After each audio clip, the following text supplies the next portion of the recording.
Hey, what's up guys? It's spooky. So tonight's video is a topic that I've actually never done before. Unknown creature horror stories. So I hope you're excited. But enough of me yapping. Let's get into these stories.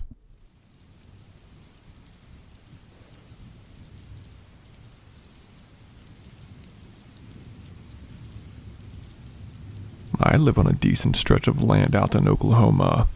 Nothing crazy, just a couple of acres, a barn, and a fenced-in perimeter to keep my dogs in.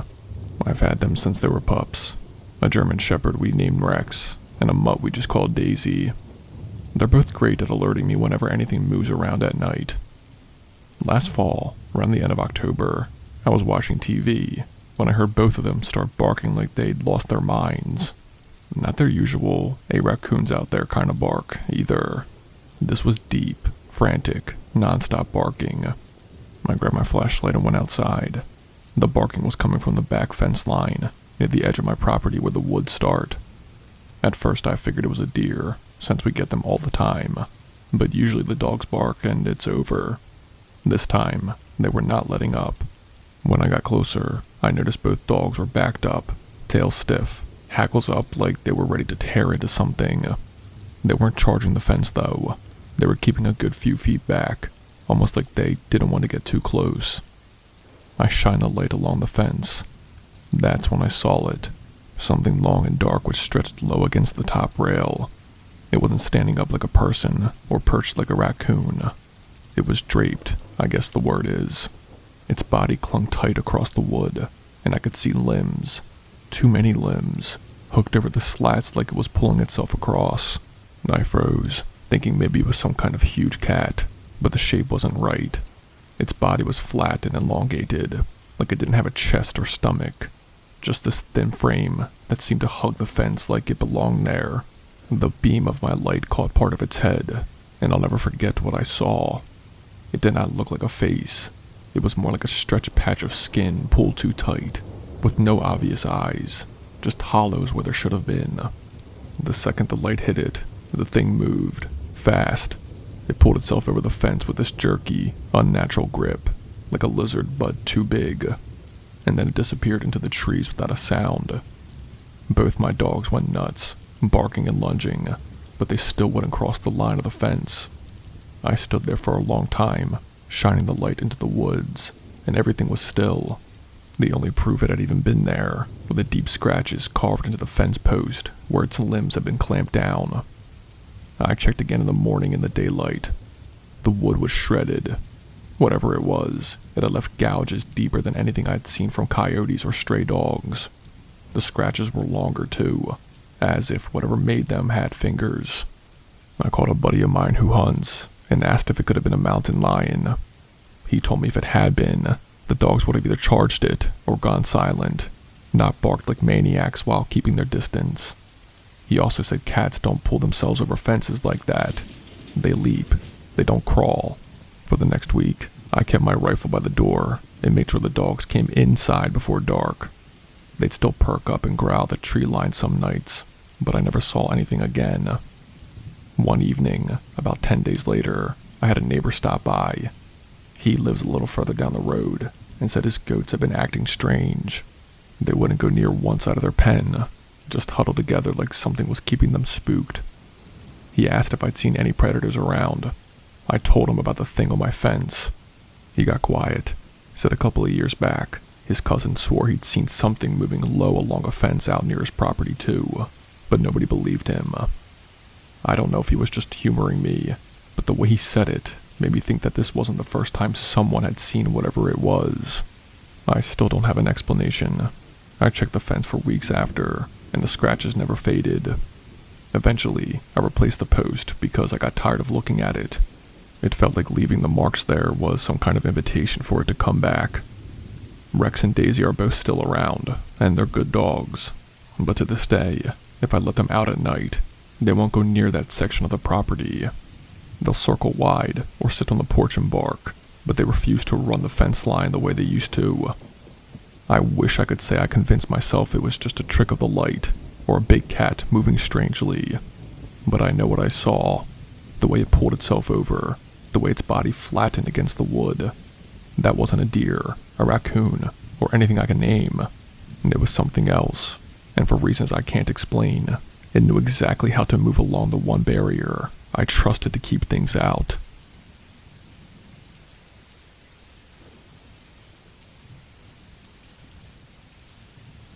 When I was in high school, I used to hang out with a small group of friends who loved exploring abandoned places. We did not drink or party much. This was just our thing. We drive around the back roads looking for old barns, empty houses, stuff we thought would make for good stories later. Most of it was harmless. One weekend in late September, my buddy Eric heard about an old property on the edge of town that had been sitting empty for decades. Supposedly it used to be a farm, but the house burned down years ago, and no one ever rebuilt it. He said the land was still there, overgrown, with some old stone foundations and outbuildings. We figured we would check it out. There were 4 of us that night. Me, Eric, our friend Dana, and our younger cousin. We parked at the end of a dirt road and walked the rest of the way, using our flashlights. The place looked like every abandoned farm I'd ever seen. Collapsed barn, weeds taller than us, scraps of rusted equipment half buried in the dirt. Nothing special. Then Dana spotted the well. It was set a little off from the foundation of the old farmhouse. A circular stone wall, maybe 3 feet high, covered in moss. The kind of thing you only see in black and white photos. It looked out of place, almost too perfect compared to its ruins around it. We walked over, shining our lights down into the opening. The stones inside were damp and slick, and the darkness seemed to swallow the beam. None of us could see the bottom. Eric picked up a stick and dropped it in. No splash, just the dull sound of it hitting something soft. We all kind of froze. A second later, we heard the slow exhale rising up from below. It wasn't wind. It wasn't the echo of our own breath. It was wet, uneven breathing, like something with lungs was sitting just out of sight. Dana grabbed my arm and whispered, "Do you hear that?" Before any of us could answer, her cousin leaned over the edge and yelled, "Hello?" The breathing stopped. The silence was worse than the sound. Eric, trying to play tough, picked up a rock the size of his fist and dropped it in. This time it hit something with a heavy thud, followed by a low, rumbling growl that made every hair on the back of my neck stand up. We did not stick around after that. We pulled Dana's cousin back from the edge and decided we had enough exploring for one night. We walked fast back to the car, not saying much. No one wanted to admit how scared we were. I thought that would be the end of it.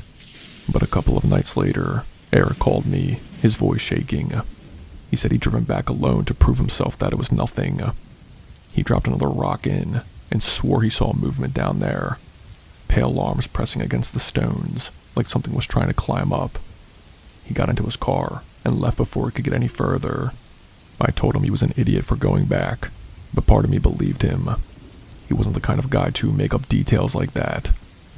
A week later, I drove past that road on my way home from work. I don't know why, but I pulled over.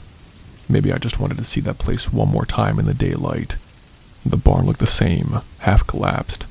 The foundation was just a rectangle of stone. But the well was gone. The ground where it had been was churned up, like something had clawed its way out from underneath. The stones that used to form the wall were scattered in a rough circle, some cracked in half, others pushed several feet away like they'd been flung. I stood there staring for maybe 30 seconds, my heart hammering. Then I got back into my car and left. I never told Dana or Eric what I saw. I did not want to be the one to say it out loud, to make it real. But I drive that road sometimes, and every time I do, I notice something new. The grass around that spot doesn't grow the same way. It looks flattened, like something big has been moving through it. And twice now, I've seen shapes in the tree line at dusk. Not people, not animals I can name. Just tall, pale outlines that disappear when I blink. I don't go near that place anymore. And if I ever see another old stone well in the woods, I won't look inside.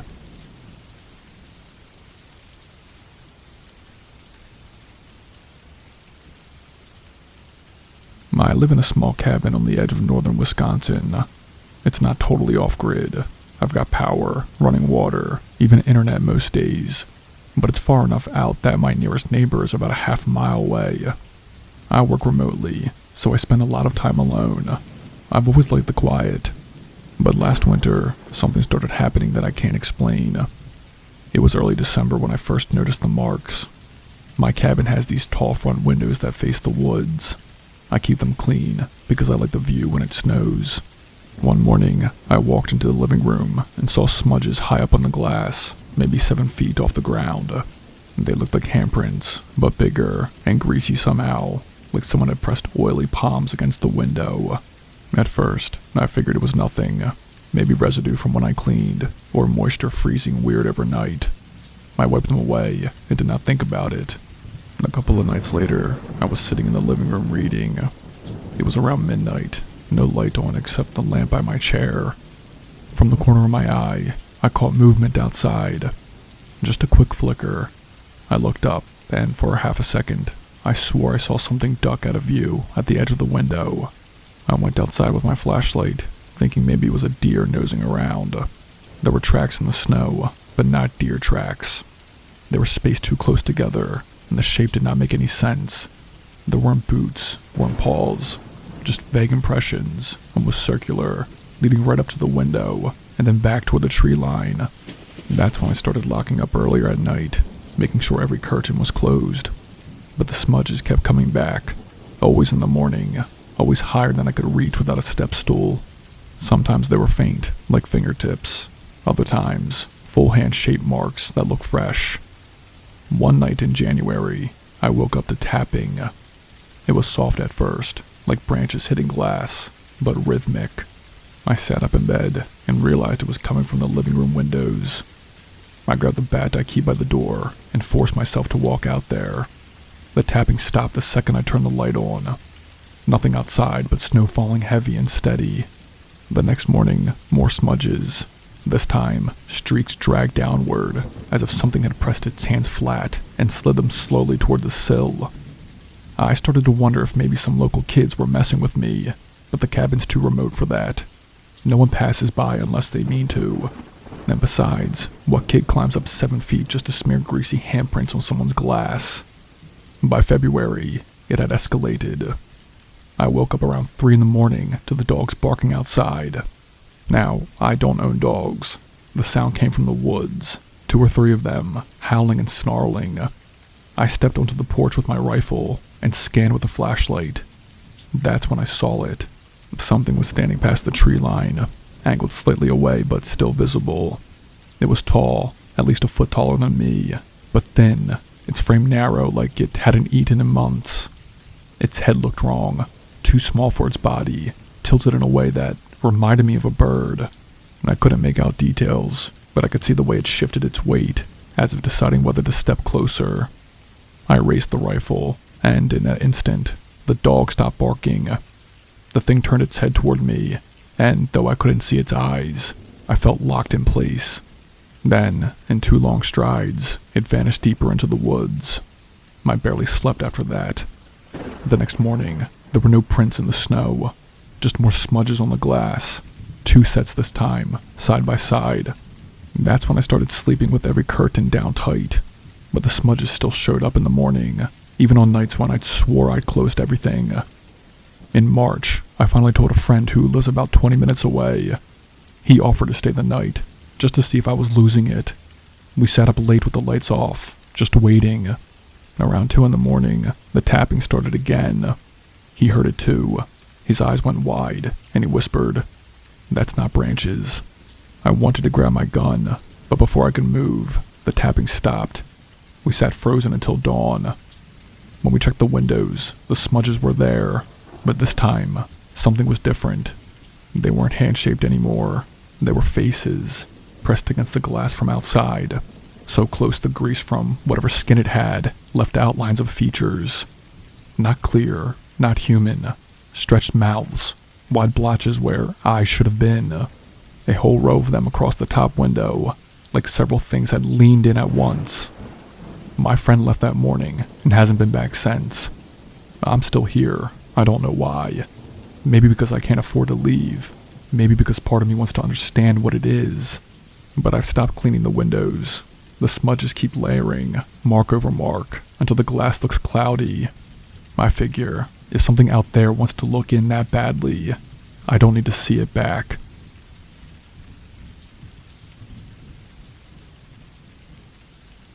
I've been driving trucks for about 15 years now, mostly regional routes around Missouri, Oklahoma, and Arkansas.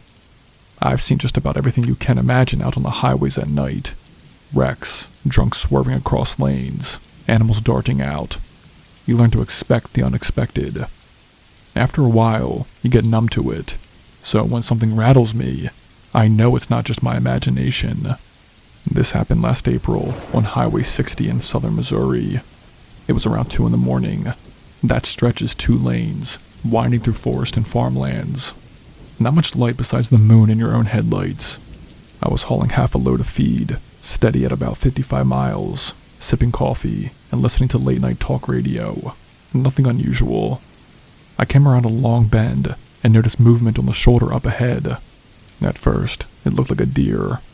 I eased off the accelerator because I've had close calls before. Deer can come out of nowhere, and hitting one with a semi is no joke. But the closer I got, the less it looked like a deer. It was standing upright, thin frame, long arms hanging down.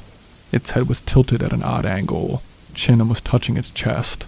It did not move when my brights hit it, did not flinch, did not raise a hand, just stood there facing the white line, like it had been planted in the asphalt. For a second I thought it might have been a person, maybe a hitchhiker, or somebody broken down who needed help. But no one stands like that when an 80,000-pound rig is bearing down on them. And the closer I got, the more it looked wrong. Its head did not reflect anything. Normally, if it was a person, the eyes would catch light. But its face, if it even had one, was smooth. I could not make out a nose or a mouth, just a pale, blank oval where features should have been. I gripped the wheel tight and kept rolling, staring straight ahead. As the cab passed, the thing turned its head. Not just its head, its whole upper body pivoted in a slow, stiff motion, tracking me as I went by. Every muscle in my body told me not to look in the mirrors, but I did anyway. And that's when I felt my stomach drop. The shoulder was empty, nothing, just pavement and trees. I checked again and again, even craned my neck to look out the side mirror. It was gone. The next 30 miles to the rest stop felt like 300. I kept expecting it to be standing in the lane ahead, or to see it crouched on an overpass waiting for me.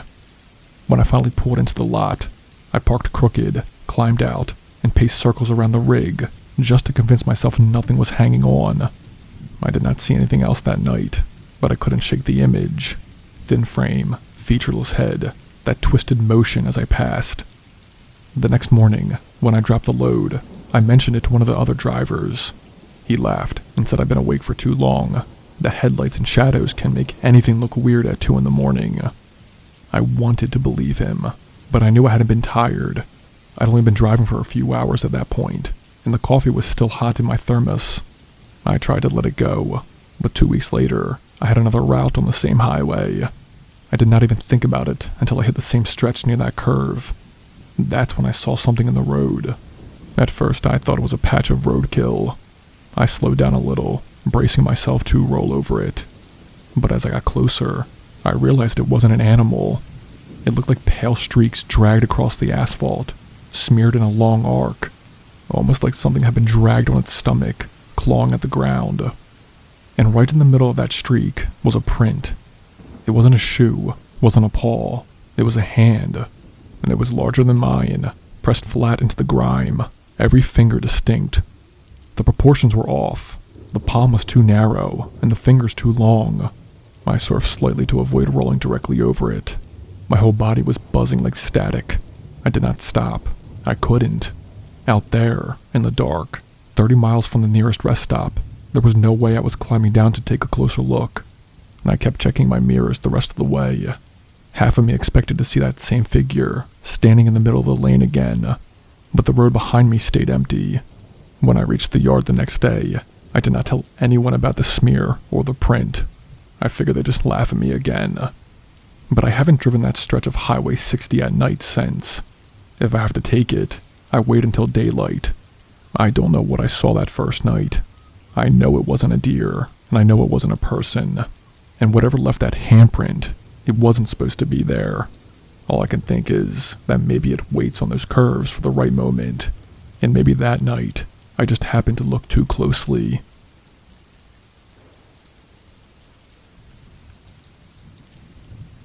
Hey, what's up guys? It's Spooky.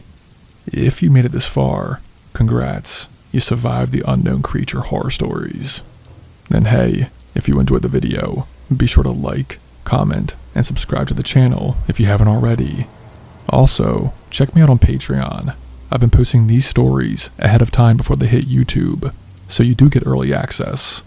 Well folks, that's all I got for you tonight. And remember, stay safe and stay spooky. I'll see you next time.